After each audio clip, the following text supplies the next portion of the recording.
Good morning, FIBCom students. Today I am going to start that last chapter of EVS, unit number 3.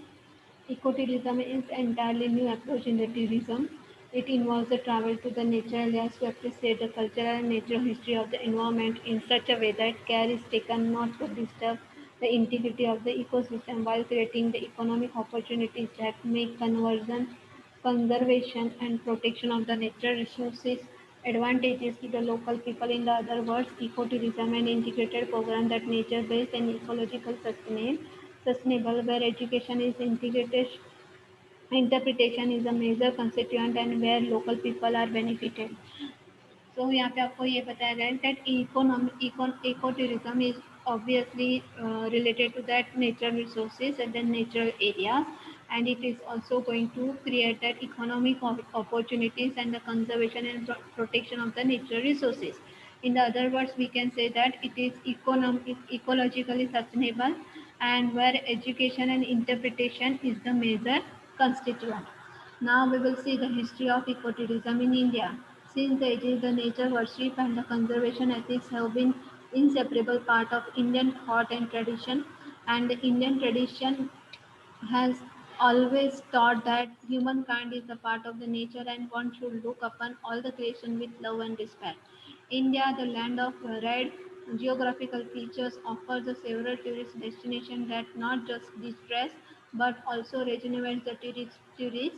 India offers the several ways to enjoy the mother nature in the most pristine way, and the few places like Himalaya region, Kerala, Northeast India, Andaman and Nicobar Island, Lakshadweep Island are some of the places where one can enjoy the treasure, the wealth of Mother Nature. And Thenmala in Kerala is the first planned ecotourism destination in India, created to cater the ecotourism and nature lovers. So when we talk about the history of India, that India has obviously that geographical features, and in that we can see the few places like Himalaya region, Kerala है, हम बोलते हैं अंडमान और Nicobar island, Lakshadweep island. These few pages we can where we can enjoy the treasure of wealth of the mother nature. अभी हम आगे बात करते हैं that Indian topography offers the abundant source of flora and fauna. India has numerous rare and endangered species in the surrounding. The declaration of several wildlife areas and wildlife haunts by several kings in the past. Today, India has many wildlife sanctuaries and protection law. Currently, there are about 80 national parks and 441 sanctuaries in India, which work for the protection and the conservation of wildlife resources in India. The major national park in India for ecotourism, that is Corbett National Park in Uttar Pradesh, Bandhavar National Park in Madhya Pradesh, Kanha National Park in Madhya Pradesh, Gir National Park in Gujarat, and Ranthambore National Park in Rajasthan. Now we will see that how that there are numerous at the botanical and zoological gardens in India which are working towards the enhancement of the ecosystem. Poaching has stopped to the large extent, and there are several punishments for the poachers, hunters, and illegal traders of animals and trees. Tree plantation drivers Tree plantation drivers are taking place in the several places. There are several animals and plants rights organizations who fight for the rights of animal and plants. Numerous organizations and NGO are coming forward to provide the environmental education to the common people at the grassroots level. कि अभी हमारे यहाँ पे ये जो कुछ हम बोलते हैं कि 80 नेचर पार्क एंड 441 सेंचुरीज हैं, तो उसमें हम बोलते हैं कि बॉटनिकल और जूलॉजिकल गार्डन्स है जिसको हम बोलते हैं कि जो इकोलॉजिकल इकोसिस्टम को ज़्यादा एनहांस करता है. फिर हमें आगे बात करते हैं कि there is no place for that poachers, hunter, and illegal traders. If they are doing any something wrong activities, then they are punishable. अभी हम बात करते हैं importance of ecotourism in India. In India, the emergence of alternative tourism promotes the natural and cultural events and others. Few promising alternative tourist paths include the green tourism, ecotourism, cultural tourism, heritage tourism. Ecotourism developed in India 1970s and 1980s. Ecotourism was globally identified as a means of achieving twin goals of biodiversity conservation and sustainable development. Both short-term goals and long-term goals can be achieved without sacrificing one's own interests. Sustainable tourism and nature tourism are umbrella concepts that include ecotourism. The return the return of investment in the tourism from the point of view that employment generation is much higher compared to the agriculture and manufacturing sector. So here we can say that यहाँ पे ऐसा आपको बताया गया है कि जो eco tourism है वो कहीं ना कहीं हमारे ग्रीन टूरिज्म से जुड़ा है, हम बोलते हैं कि कल्चरल टूरिज्म से जुड़ा है और हेरिटेज टूरिज्म से जुड़ा है। तो जब इको टूरिज्म डेवलप हुआ तो 1970s 80s में वो डेवलप हुआ, मीन्स उसका गोल था conserve the biodiversity and sustainable development, means ecological sustainable, ये उसका मेन एम था। लेकिन जैसे जैसे बोलते हैं हम कि सस्टेनेबल टूरिज्म और nature tourism are the two umbrella concept that include the eco tourism. अभी हम आगे बात करते हैं। हाँ, अभी हम आगे बात करते हैं। यहाँ पे एक चार्ट दिया गया है जिसमें हम बोलते हैं कि एग्रीकल्चर सेक्टर में कितना जॉब्स है, मैन्युफैक्चरिंग में कितना है, माइनिंग एंड क्वारिंग में कितना है, रेलवेज में कितना है, अदर ट्रांसपोर्ट में कितना है और टूरिज्म में कितना जॉब अवेलेबल है।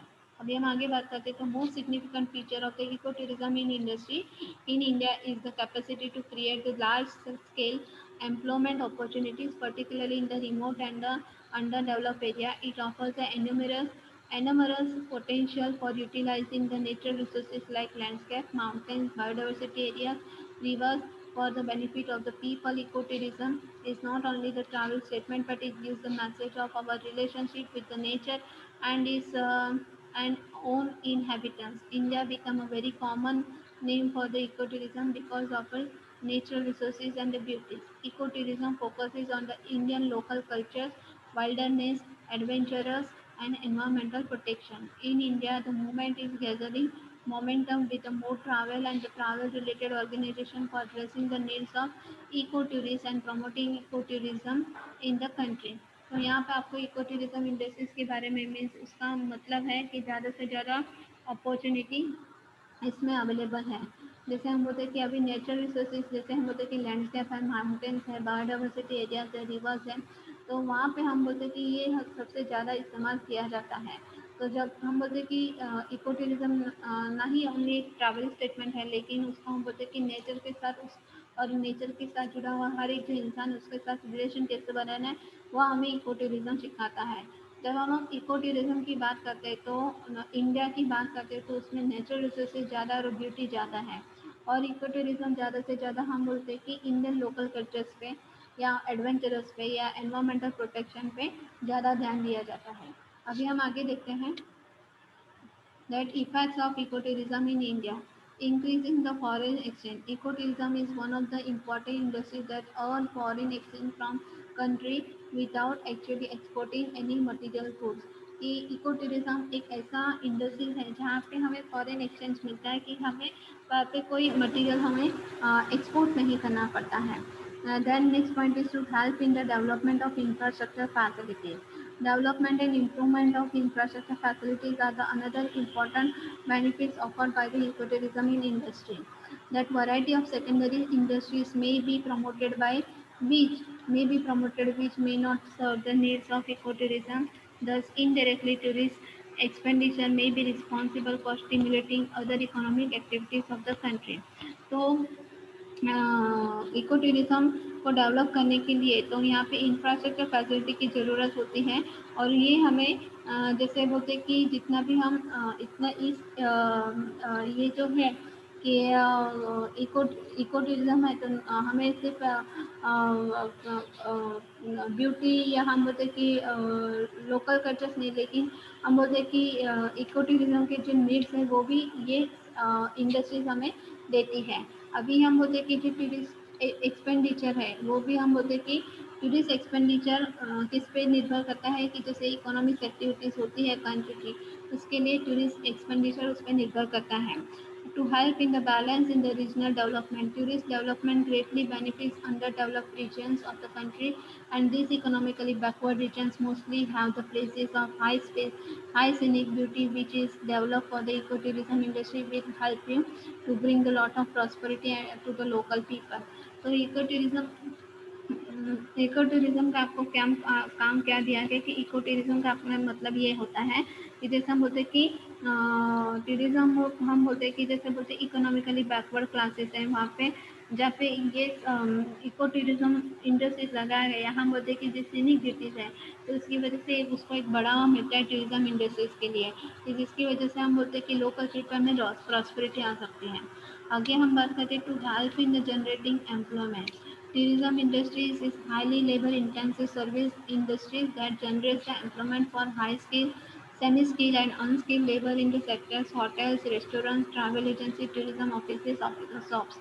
तो टूरिज्म इंडस्ट्री के लेके हम बोलते कि हाईली स्किल सेमी स्किल और अनस्किल लेबर रेडी होते हैं जैसे हम बोलते कि होटल्स में है रिजॉर्ट में है रेस्टोरेंट्स में है ट्रैवल एजेंसीज में है टूरिज्म ऑफिस में हमें ये एम्प्लॉयमेंट अपॉर्चुनिटीज दिखाई देती हैं अभी हम आगे बात करते हैं then to help in maintaining peace and understanding tourism plays an important role in promoting the international international goodwill. It creates the awareness and appreciation of other countries, the culture and nature.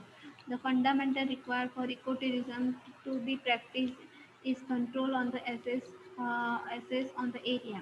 Various hill stations or the beaches therefore do not categorized as an ecotourism destination because it is impossible to control access to them. National parks and wildlife sanctuaries are, on the other hand, most amenable to regulate the access and thus most suitable as ecotourism destination. Protected area network in the country therefore becomes the most logical starting point for development of ecotourism. Most ecotourists are from the Europe, North America and Japan तो हम बोलते हैं कि eco tourism fundamental eco tourism क्या होता है कि जैसे हम बोलते हैं कि जितना भी वेरियस हिल स्टेशन है या बीचेस हैं उसको हम बोलते हैं कि एक पर्टिकुलर डेस्टिनेशन आता है कि जहाँ पे हम बोलते हैं कि टूरिस्ट को ज़्यादा से अट्रैक्शन होता है फिर हम बोलते हैं कि नेशनल पार्क है वाइल्ड लाइफ सेंचुरीज है वो भी एक इको टूरिज्म डेस्टिनेशन का एक पार्ट होता है मीन्स जहाँ पे ज़्यादा से ज़्यादा फॉरेनर्स या हम बोलते हैं कि ट्रैवलर्स या हम बोलते हैं कि टूरिस्ट लोग आते हैं और इकोनॉमी बढ़ जाता है हम आगे बात करते हैं कि protected area network in the country therefore becomes the most logical starting point for development of ecotourism कि जहाँ पे हम बोलते हैं कि protection of conservation protection of forest and the conservation of the forest तो प्रोटेक्टेड एरिया नेटवर्क वहाँ पे जैसे बताया जाता है तो उसके लिए एक इको टूरिज्म का वो हम बोलते हैं कि एक सोर्स ऑफ इनकम बन जाता है तो जहाँ पे हम बोलते हैं कि जैसे हम बोलते हैं कि यहाँ पे एक एग्जांपल दिए गए हैं कि जैसे हम बोलते हैं कि यूरोप है नॉर्थ अमेरिका है जापान में ऐसे हमें प्रोटेक्टेड एरिया नेटवर्क दिखाई देते हैं और हम बोलते हैं कि इको टूरिस्ट जो होते हैं तो ज़्यादा से ज़्यादा हमें यूरोप में यूरोप से नॉर्थ अमेरिका और हम बोलते हैं जापान से आते हुए दिखाई देते हैं अभी हम आगे की बात करते हैं major eco tourism destination in India eco tourism in Kerala a paradise for tourists. The Kerala, which is known as the God's own country, situated in the lap of southwestern coast of India. Eco visitors found Kerala as a green haven, sandy beaches, tropical dense forests, enhance the natural attraction to the nature lovers. Here we can witness the several animal species and thousands of plant species. Nilgiri Mountains range will definitely draw tourist attention. There are many wildlife sanctuaries in Kerala. In Kerala, the tourism activities are mainly based on the nature and its facilities. The first planned ecotourism destination in Asia was then the Thanmala ecotourism project in Kerala. Idukki is one of the district in Kerala which has abundant wide-scale tourist attraction. There is a wide scope for ecotourism in Idukki. तो eco tourism places हमको, जैसे हम बोलते हैं India में कौन से तो केरला को हम बोलते हैं गॉड्स ओन सिटी, जहाँ पे हम बोलते हैं कि उसको ग्रीन रिवॉल्यूशन या ग्रीन हेवन भी बताया जाता है। जैसे यहाँ पे सैंडी बीचेस है, ट्रॉपिकल डेंस फॉरेस्ट एरिया है, नेचुरल अट्रैक्शन है जो नेचर लवर्स के लिए। हम बोलते हैं कि बाद में हम बोलते हैं कि नीलगिरी माउंटेन्स हैं। हम बोलते हैं कि जैसे वाइल्ड लाइफ सेंचुरीज इन केरला है। केरला में हम बोलते हैं कि ज़्यादातर जो फैसिलिटीज़ होती है या हम बोलते हैं कि एक्टिविटीज़ है वो नेचर बेस्ड होती है। तो केरला में जो आया हुआ चेन्नमला, उसको फर्स्ट इको टूरिज्म डेस्टिनेशन की तौर पे उसको इंडिया में उसको उस प्रोजेक्ट को दिखाया गया है। और उसमें हम बोलते हैं कि Idukki is one of the district in Kerala, कि जहाँ पे हम बोलते हैं कि टूरिस्ट डेस्टिनेशन, ये फर्स्ट प्लेस है। इदुक्की फर्स्ट प्लेस नहीं, लेकिन वो सबसे ज़्यादा अच्छा प्लेस है। आगे हम बताते हैं कि Sundarban eco tour world's largest natural delta. In the West Bengal, Sundarban is the place where introduces us the real meaning of the ecotourism. The world's largest natural delta is the name of Royal Bengal tigers. Wildlife sanctuary, bird sanctuary, crocodile project are the main attraction of the eco visitors. The tidal rivers, water channels, large mangrove trees, etc. will give us the feeling of adventure with the essence of freshness. तो यहाँ पे आपको क्या बताया गया है कि सुंदरबन, हम बोलते कि सुंदरबन जो है वो वेस्ट बंगाल में आया हुआ है, कि जैसे हम बोलते कि नेचुरल डेल्टा या नेचर का मीनिंग क्या होता है वो अगर आपको जानना हो तो आपको सुंदरबन जाना पड़ेगा। सुंदरबन में हम बोलते कि वाइल्ड लाइफ सेंचुरी से भरा है, बर्ड सेंचुरी से भरा है, क्रोकोडाइल प्रोजेक्ट भी वहाँ पे हैं, जिसको हम बोलते हैं कि इको विजिटर्स के लिए वो ज़्यादा अट्रैक्शन का काम करता है। फिर हम बोलते हैं कि जो टाइडल रिवर्स है, वाटर चैनल्स है, लार्ज मैंग्रोव ट्रीज है। ऑल्सो आपको ये बोलते थे कि नेचर, एक्चुअली नेचर का किस तरह से, नेचर कैसे होता है वो आपको यहाँ पे दिखाई देता है। हम बोलते हैं कि आगे देखते हैं कि mangrove swamp in the south of West Bengal is the place where royal Bengal tigers roam. कि हम बोलते हैं कि मैंग्रोव स्वैम्प है, जो हम बोलते हैं कि जहाँ पे रॉयल बंगाल टाइगर्स हमको दिखाई, this majestic cats, big cats are the fascinating, beautiful and extremely dangerous. तो रॉयल टाइगर बेंगल्स की हम बात करते हैं तो उसको हम बोलते हैं कि बिग कैट को भी उसको बिग कैट के नाम से जाना जाता है, कि एक्चुअली दिखने में बहुत अच्छे होते हैं लेकिन उतने ही डेंजर होते हैं। Unfortunately animals are now on the verge of extension, means अभी उनकी जब हम मात्रा की बात करें या उनकी हम पॉपुलेशन की बात करें तो वो हमें थोड़ा कम दिखाई देता है। This mass land has become the century for the magnificent creature in the yellow and black stripes. तो यहाँ पे आपको क्या पता है कि ऐसे जो हमको ये बिग कैट दिखाई देते हैं वो पर्टिकुलर उनका जो हम बोलते हैं कि येलो और बिग ब्लैक स्ट्रिप्स में दिखाई देते हैं। Deer, antelopes, boar and wild pigs also have made this mass land their home. तो इस मार्श लैंड में हमको और भी जैसे वाइल्ड एनिमल्स जैसे हम बोलते कि फॉरेस्ट एनिमल, डियर है, एंटेलॉप्स है, गौर है, वाइल्ड पिग्स हैं, वो हमें यहाँ पे दिखाई देते हैं। Then eco Goa eco tour. Goa is the place where visitors can have the real feeling of enjoyment fun with the package of ecotourism. Goa is the combination of the natural resources and our rich heritage. The churches, temples, monuments, forts will tell us the story of history, and and the beaches, wildlife, national park will also introduce us the natural magic of Goa. Or the carnival, the science of Goa adds the extra flavor to the eco visitors.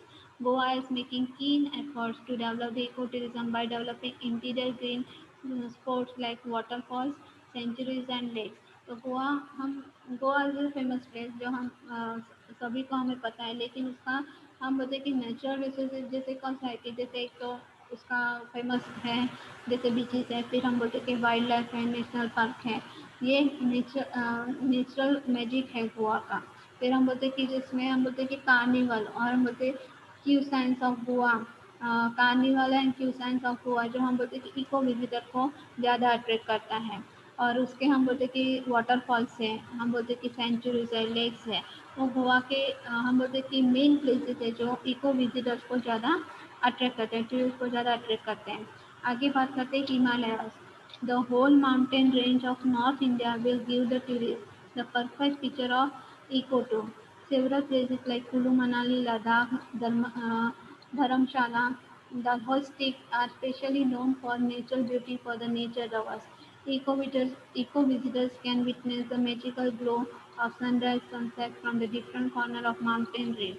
Himalaya ranges are the famous for trekking and camping, and in different color shapes and heights. Valleys of the mountains impress the eco-visitors by inherent qualities.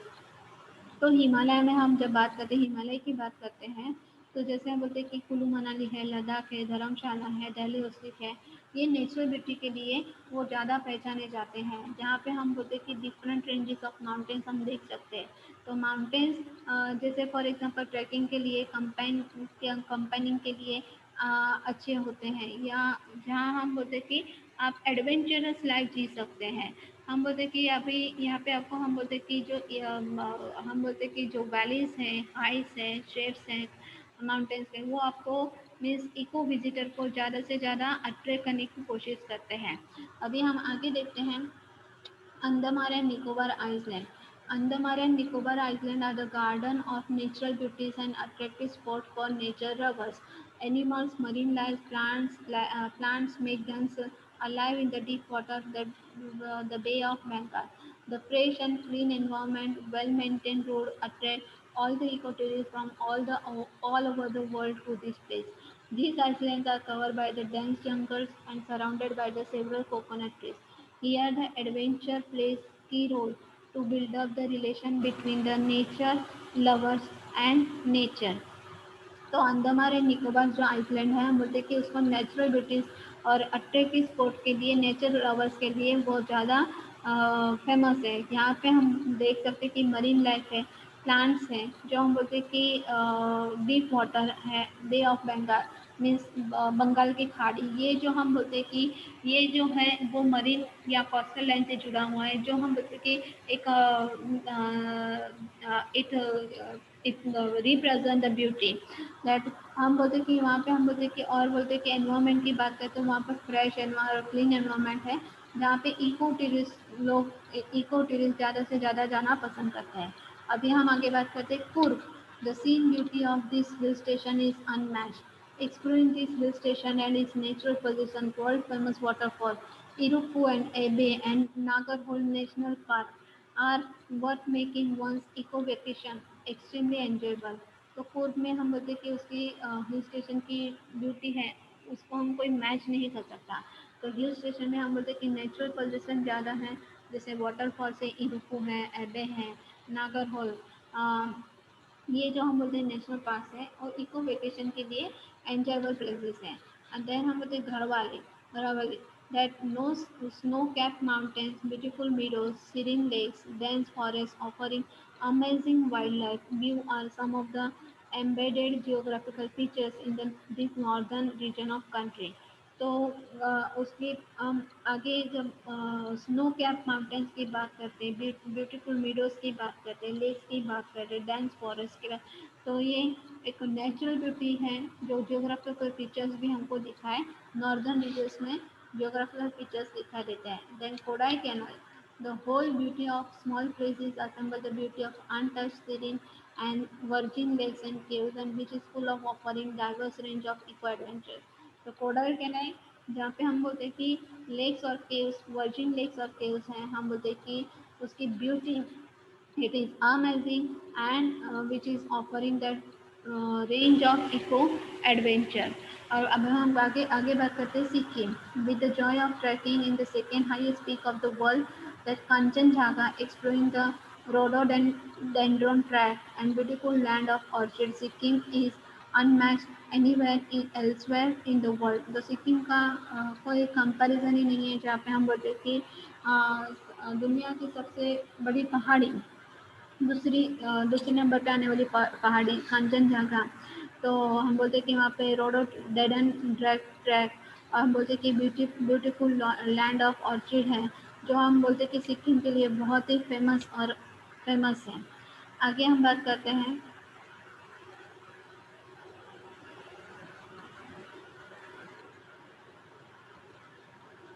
Shimla.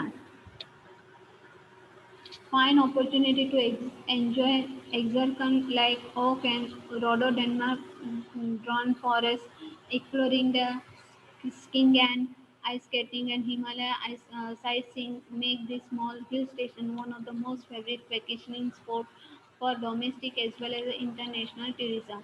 तो शिमला और कुल्लू मनाली ये नाम हमारे जुबान पे हमेशा रहते हैं कि जो हम बोलते हैं कि जहाँ पे हम बोलते हैं कि ओक है one kind of the trees और रोडोडेंड्रॉन फॉरेस्ट ये भी एक टाइप का जो ट्री है मीन्स ये पूरा जो एरिया है शिमला का ये इस पेड़ों से भरा हुआ है। फिर यहाँ पे हम बोलते हैं कि आइस स्केटिंग भी है, हम बोलते हैं कि हिमालय जैसे बोलते हैं कि सी साइट या साइट सीइंग ऐसे हमें हिमालयन सी साइट सीइंग जो है कि जो इस हिल स्टेशन की एक हम बोलते हैं कि one of the most beautiful feature है। तो इसकी वजह से इको टूरिज्म हमें यहाँ पे ज़्यादा दिखाई देते हैं। देन हम बोलते हैं आगे बात करते हैं then we will talk about the Corbett national park. Corbett national park is the first its kind of in India the beautiful sanctuary at the foot hills at the Himalayas and flourishing place for flora and fauna. The Corbett National Park is only 145 kilometers away from the Lucknow and 51 from the Ramnagar. This 201 square mile park is plenty of deers and wild boars. With the 110 species of trees, 50 species of mammals, 580 species of birds, the park is ultimate ecotourism destination for all animal lovers across the world. The Corbett national park हम बोलते हैं कि किसके लिए तो उसके हम बोलते हैं कि यहाँ पे हम बोलते हैं कि सेंचुरी ये सेंचुरी हिमालय के फुट हिल पे आया हुआ है जहाँ पे हम बोलते हैं कि हर टाइप के फ्लोरा और फौना देख सकते हैं। जहाँ पे हम बोलते हैं कि Corbett national park 145 kilometre Lucknow से दूर है और 51 किलोमीटर रामनगर से दूर है। जहाँ पे हम बोलते हैं कि this 201 square kilometre 1 square mile park is plenty of dears and wild boars. ये हम लोग पूरा डियर और वाइल्ड बोर्ड से भरा हुआ है जहाँ पे हम बोलते हैं कि 110 स्पेसीज ऑफ ट्रीज जहाँ पे 110 प्रकार के पेड़ों की प्रजातियाँ दिखाई देती है, 50 मैमल्स दिखाई जाते हैं, मैमल्स की प्रजातियाँ दिखाई देती है और हम बोलते हैं कि 500 पक्षियों की प्रजाति हमको यहाँ पे दिखाई देती है। अभी हम आगे बात करते हैं तो Chennai crocodile bank. Chennai Crocodile Bank shelters 7 species of crocodile that occupying area of 322 21 hectare. This is also the largest crocodile breeding center in India, located in 42 kilometers away from the coast of Chennai. And sanctuary plays host to the number of Indian and African crocodiles and alligators. These banks produce more than 6,000 crocodiles.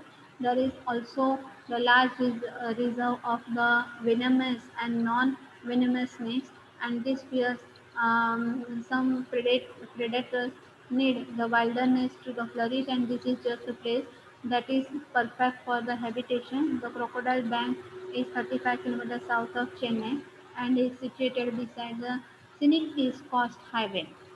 तो crocodile bank हम बोलते हैं कि crocodile यहाँ पे चेन्नई को एक crocodile bank की तरह जहाँ पे हर एक टाइप की क्रोकोडाइल 7 स्पेसीज हम बोलते हैं कि 7 species of crocodile we can see और किस हम बोलते हैं कि 321 हेक्टर में वो फैला हुआ है जहाँ पे हम बोलते हैं कि 6,000 से भी ज़्यादा क्रोकोडाइल्स यहाँ पे प्रोड्यूस किए जाते हैं जिसमें alligator African crocodiles Indian crocodiles वो भी हैं और हम बोलते हैं यहाँ पे वेनमस मीन्स हम बोलते हैं कि विषारी और हम बोलते हैं कि हर एक टाइप के जैसे जहरी और जहरी ना हुए जहरी जो जहरी नहीं है इस टाइप के हमें सांप यहाँ पे दिखाई देते हैं।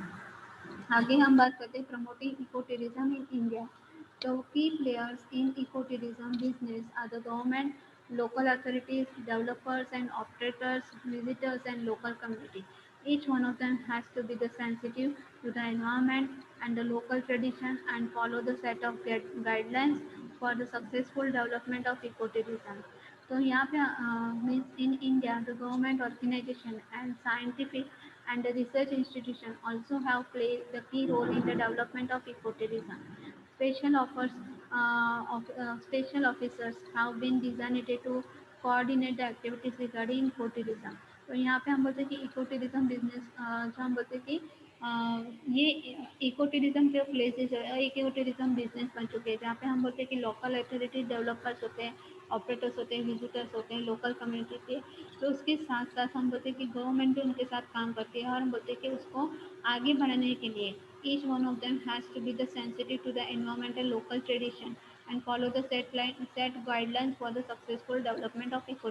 तो इको टूरिज्म को मेंटेन करने के लिए, उसको डेवलप करने के लिए जितना भी गाइडलाइंस दिए जाते हैं, लोकल ट्रेडिशंस हैं, उसको सब मेंटेन करने का काम करते हैं। अभी उसके साथ साथ गवर्नमेंट ऑर्गेनाइजेशन और scientific science and research development है, वो भी इको टूरिज्म के लिए काम करता है। जैसे हम बोलते हैं कि स्पेशल ऑफिसर्स यहाँ पे डिज़ाइन किए जाते हैं इको टूरिज्म को, इको टूरिज्म एक्टिविटीज़ के लिए। आगे हम बात करते हैं तो forest and tourist department state like Karnataka, Kerala, Sikkim, Rajasthan, Andhra Pradesh have specifically announced the policy for the development of ecotourism, laying special emphasis to the involvement of the local communities। कि जहाँ पे हम बोलते हैं कि फॉरेस्ट और टूरिस्ट डिपार्टमेंट की बात करते थे, तो स्टेट है जैसे मतलब कर्नाटका, केरला है, सिक्किम है, राजस्थान है, आंध्र प्रदेश है। तो आंध्र प्रदेश है, तो ये आपको यहाँ पे जैसे फॉर एग्जांपल ये जो स्टेट है, तो ज़्यादा से ज़्यादा वो हम बोलते कि जो लोकल कम्युनिटीज़ हैं या हम बोलते कि इको टूरिज्म के लिए ज़्यादा से ज़्यादा काम करते हैं। The management plan for eco tourism should be prepared by the professional landscape architects, urban planners in the consultation with the local community as well as the other directly concerned। कि अभी इको टूरिज्म को develop करने के लिए, eco tourism plan को develop करने के लिए, उसको मैनेज करने के लिए तो कौन चाहिए, तो प्रोफेशनल लैंडस्केप आर्किटेक्ट चाहिए। फिर हम बोलते हैं कि अर्बन प्लानर्स चाहिए, जो हम बोलते हैं कि लोकल कम्युनिटी से मिलके वो काम कर सकें। आगे हम बात करते हैं integrated planning should be adopted. Integrated planning should be adopted to avoid intersectoral or cross-sectoral conflict. The first step should be prepare 20 years master plan for each state। तो हर एक प्लान जब इको टूरिज्म मैनेजमेंट प्लान बनाया जाता है तो 20 years के लिए बनाया जाता है, जिसमें हम बोलते हैं कि आर्किटेक्ट, हम बोलते हैं कि landscape architect, professional landscape architect होता है, अर्बन प्लानर्स होते हैं, फिर हम बोलते हैं कि उसके साथ साथ लोकल कम्युनिटी होती है और गवर्नमेंट भी उसमें प्ले करती है। That architectural programme for eco tourism centre should include the control access points, roads, self-guided nature trails, and transportation officer and interpretation center, science and adequate but unpretentious loading and dining facilities, docks and garbage disposal facilities, and other utilities as needed। तो यहाँ पे आपको हम बोलते हैं कि जब architecture programmes eco tourism centres के लिए उसको पॉइंट आउट किया जाता है, तो उसमें कौन से होते हैं कि जैसे रोड्स है, हम बोलते हैं कि नेचुरल टेल्स है, ट्रांसपोर्टेशन फैसिलिटीज़ है, इंटरप्रिटेशन सेंटर्स है, साइंस एंड एडिक्वेट है। तो ये हम बोलते हैं कि डाइनिंग फैसिलिटीज़ है, डॉक्स है, गार्बेज डिस्पोजल है फैसिलिटीज़ है, यूटिलिटीज है, यूटिलिटीज़ हैं, ये सब कुछ उसमें इन्वॉल्व किया जाता है। If require suitable living quarters and facilities for the project personnel should be provided। आगे हम बात करते हैं the recent initiative in the eco tourism in India. तो कौन से इको टूरिज्म प्रोजेक्ट स्टार्ट हुए इंडिया में, वो यहाँ पे बताए गए हैं। जैसे for example the project of ecotourism for the development of the Horsley Hill in the Chittor district, Andhra Pradesh has been sanctioned। Then second project, the project of development on Satkosi in Orissa has been sanctioned, in which interpretations such as landscaping, elephant camps, trekking park, watch towers, parking facilities are proposed to be developed। और उसके बाद है ministry of tourism MOT, उसको हम बोलते हैं कि हर section project for the development of tourism Morni Pinjore hill and Sultanapur National Park in Haryana, which for 202.63 crore have been sanctioned। तो वो वहाँ पे सेंक्शन किए गए हैं। तो यहाँ पे सबको जैसे देखिए आपको ये प्रोजेक्ट के नाम दिखाए आपको दिए गए हैं, जो प्रोजेक्ट के नाम आपको दिए गए हैं कि ऐसे प्रोजेक्ट हमारे इंडिया में ऑलरेडी इको टूरिज्म के नाम पे जो लॉन्च हुए हैं, ये आपको यहाँ पे दिखा देगा। अभी हम आगे बात करते हैं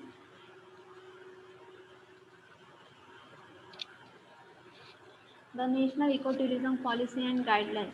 The National Ecotourism Policy and Guidelines of the Ministry of Tourism, after understanding the national policy on the tourism, has identified therefore following the cardinal principles. It should involve the local community and lead to the overall economic development of the area. तो यहाँ पे आपको local community के साथ साथ हम बोलते हैं कि ओवरऑल इकोनॉमिक डेवलपमेंट एरिया कैसा होगा कि वहाँ पे वो भी आपको इको टूरिज्म पॉलिसी वो दिखाता है, क्योंकि जहाँ पे हम बोलते हैं कि टूरिस्ट ज़्यादा आएंगे तो हम बोलते हैं कि उस एरिया को भी इकोनॉमिकली इतना ही डेवलप करना पड़ता है। और ये जब इतना इकोनॉमिकली डेवलप होता है तो ऑब्वियसली इकोनॉमी में बढ़ती होती है। It should B identify the likely the conflicts between the resources for the tourism and livelihood for the local inhabitants and attempt to minimize such conflicts. तो जैसे हम हम बोलते हैं कि जब इस पॉलिसी को हम इस्तेमाल करते हैं तो वो आपको क्या बताए कि conflict between the resources for tourism के लिए जितना रिसोर्सेज इस्तेमाल किया जाता है वो, और हम बोलते हैं कि वो उसके साथ उतना भी खर्च होता है, और लेकिन लोकल कम्युनिटी का भी उतना ही उसमें योगदान होता है, क्योंकि ज़्यादातर वो सबसे पहले लोकल कम्युनिटी के लिए इस्तेमाल होना चाहिए। आगे बात करते हैं then the type and the scale of tourism development should be compatible with the environment and socio cultural characteristics of the local community. कि हम बोलते हैं कि टूरिज्म डेवलपमेंट के लिए हम बोलते हैं कि टूरिज्म डेवलपमेंट के एनवायरमेंट और सोशो कल्चरल कैरेक्टरिस्टिक्स और लोकल कम्युनिटी भी वो काम करता है। It should be plan as a part of overall area development strategy guided by an integrated land use plan while avoiding the intersectional conflicts and ensuring the sectoral integration and associated with the commensurate expansion of the public service। तो यहाँ पे आपको क्या बताया गया है कि जैसे हम बोलते हैं कि it should be plan as a part of overall area की डेवलपमेंट स्ट्रेटेजी ओवरऑल पार्ट दिखाया गया है। फिर हम बोलते हैं कि इंटीग्रेटेड लैंड किस तरह से उसको इस्तेमाल करना है, और हम बोलते हैं इंटरसेक्शनल जो कॉन्फ्लिक्ट है उसको किस तरह से कम करना है। ये वहाँ पे नेशनल इको टूरिज्म पॉलिसी वैसे ही काम करती है। So we should be stop here and we shall continue tomorrow.